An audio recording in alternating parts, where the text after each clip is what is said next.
ายดีมาเจอกับสบายดีสบายดีอย่างมาเจอกับข้าพเจ้าหนุ่มบ๊อบซ่าและวันนี้แส เป็น น แสนอย่าง และแสนอาคาอินุเนาะวันนี้เรามาเข้าดาวอยู่บ้านเนิร์ดก็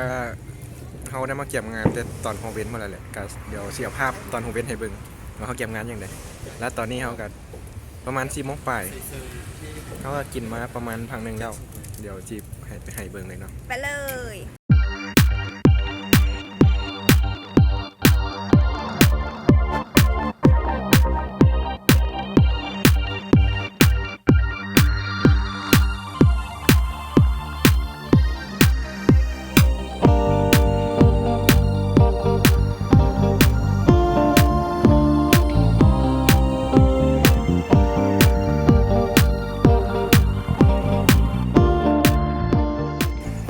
นี่คือหน้าตา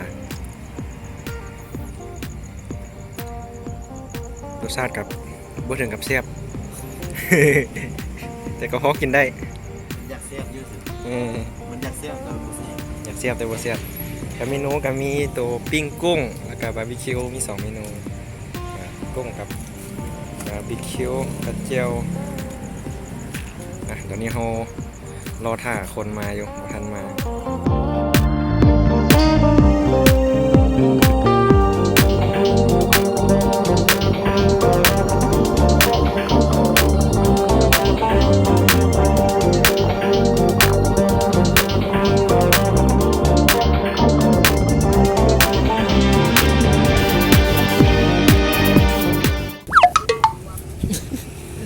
ยันบ่เห็นเกินไปบ่อันนี้เขาก็มาตั้งเต้นบริโนอนแท้เต้นมันคืน ตั้งเต้นนี่ที่หานตัวคนนึงว่านี่ก็นั่งปิ้งกุ้งอยู่ฮะมาทายเอาคอยเห็นยังหัวเขาดาวคือกันวะฮะลิงได้หากันมากินอย่างกินกุ้งกินข้าวหนมแทบหลายเนาะบาร์บีคิวแทบหลายแล้วก็กุ้งน้ำแทบและตอนนี้เขาชิมาสลองเต้นใหม่นี่ก็คือเต้นตัวนี้แหละซื้อมาที่เข้าเดือนเราไม่ได้ใส่เดี๋ยวพาเข้าไปเบิ้งเต้นใหม่เนี่ยก็ไปเลยเดี๋ยวพาเข้าไปเบิ้งในมันเต้นมันมียังไงอย่างอยู่ทางในไปเข้าไปเต้นของรู้สึกว่ามันกว้างหลายยังไงบุมีไฟก็จะเป็นมืดๆนิดนึงที่เข้ามานอนเป็นครั้งแรกเลยก็คือซื้อมาเดียดฝ่ายว่าได้ใส่เอาใส่เข้าดาวเลยเขาแล้วที่พามานับเบิ้งดาวน้ำกันเนาะวันนั้นเบิ้งดาวมาเข้าดาวน้ำกันนับถอยหลังคือนี่คือภายในเต้นบุมีไฟยวงว่าเสียนแฟดยวงด้วยนี่คือทางในมันก็มีหมอนบ้านนอนครบ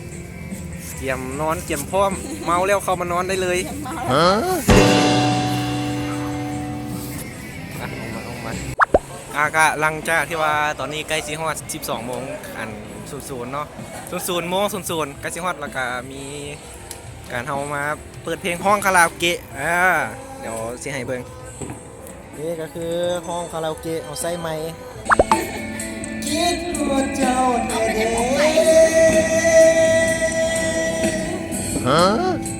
ปิดเนื้อมาเหียงเลยเข้าไป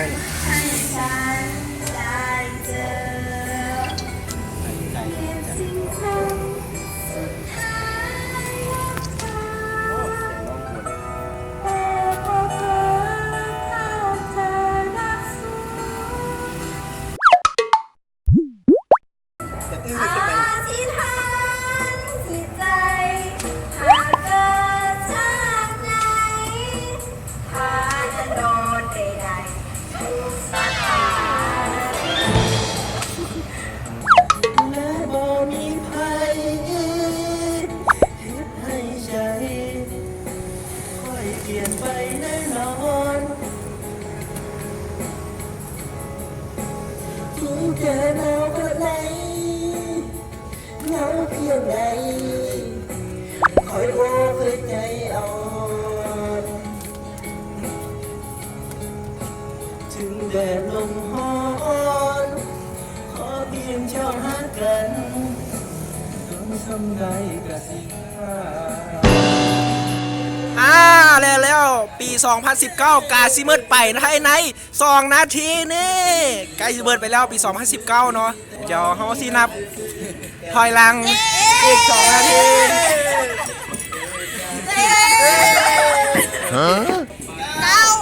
8 7 6 5 4 3 2 1 0ตอนทับ2020 Happy New Year ทุกคนสิ่งดีๆใหม่ๆก็ให้เข้ามาในปี 2020 เนาะปีนี้เป็นปีที่ว่าดีเลขงาม 2020 เลขงามหลาย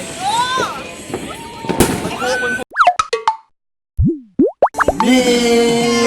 แต่เธอมองถึงลมหายที่สุดลงจังใจฉันแค่เธอมองเธอ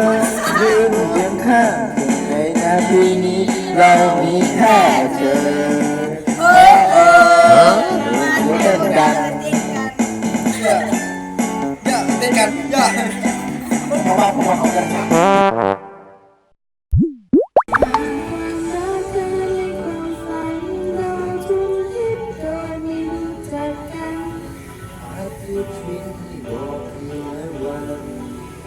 ที่ฉันไม่เคยต้องการอยากให้เธอได้พบกับฉันเราสมรสโดยไม่มองหน้ากันดูเพื่อล้ำลาอีกวันสำคัญมองคืนและวันแต่ฉันไม่เคยต้องการอยากให้เธอได้พบกับฉันเราสมรสโดยไม่มองหน้ากันดูเพื่อล้ำลาอีกวันสำคัญพร้อมชวนเรื่องราวต่างๆทุกๆครั้งที่ฉันตื่นนอนบทกวีไม่มีความหมายที่มาชวนอยากจะมีโอกาสอีกคนจะรายล้อนกับสายน้ำจันทร์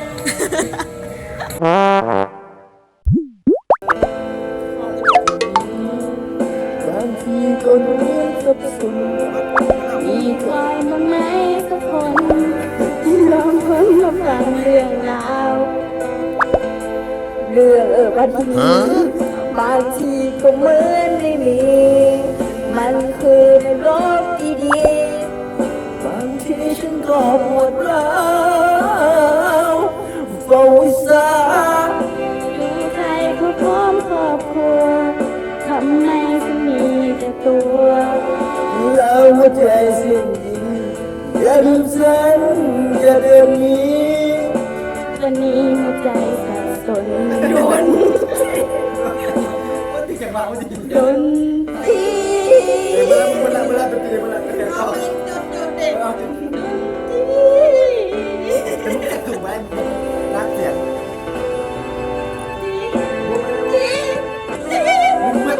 โอ้ยเสร็จแล้วกูจะตีหัวกันเลย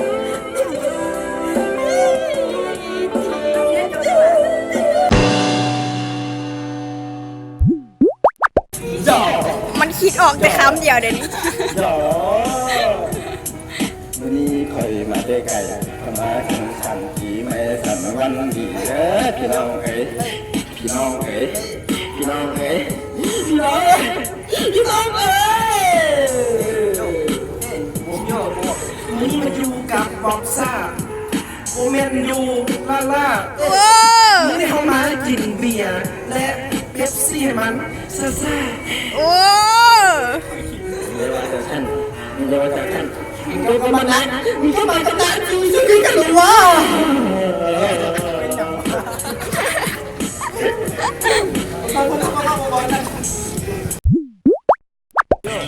วันนี้กูมาแต่หนองด่ามากินปลาหรือว่าเนื้อปลาครับบาร์บีคิวมีหลายอยู่วันนี้มาส่งเสียงไปค่ะเอ้ยอย่า ขี้ที่หลาย มานอนด่าโอ้ยกูก็มานอนเวทีกัน อย่าอย่ากูมาแต่หนองแหวนกูมาแต่หนองแหวนก็มากินกระบาดพี่ตัวมึงทันตัวอย่าอย่าบาร์บีคิวก็เหมือนแล้วบาร์บีคิวก็เหมือนแล้วกุ้งก็เหมือนแล้วเอ้ากุ้งก็เหมือนแล้ว เงินกระมดแล้ว กินเบียร์ก็อย่า เงินกระมดแล้ว ตัวมุมบ้าๆบอกมึงแบบเฮ้ยนี่จังหวะ อากาศตอนนี้เราได้เมียนเครื่องเมียนของอหย่างหมดละตอนนี้ประมาณ5 โมงเช้าแล้วกับเมียนเครื่องหมดแล้วแหละก็ยังบ่ทันได้นอน ก็ซี่จบซ้ำนี่แหละคลิปนี้เดี๋ยวฝากกดไลค์กดติดตามเพื่อจะได้คลิปใหม่เพื่อที่คลิปใหม่ลงแล้วกันมันสิได้แจ้งเตือนเนาะเดี๋ยวคลิปนี้ก็สิพอซ้ำนี้ก่อนไปกันเด้อ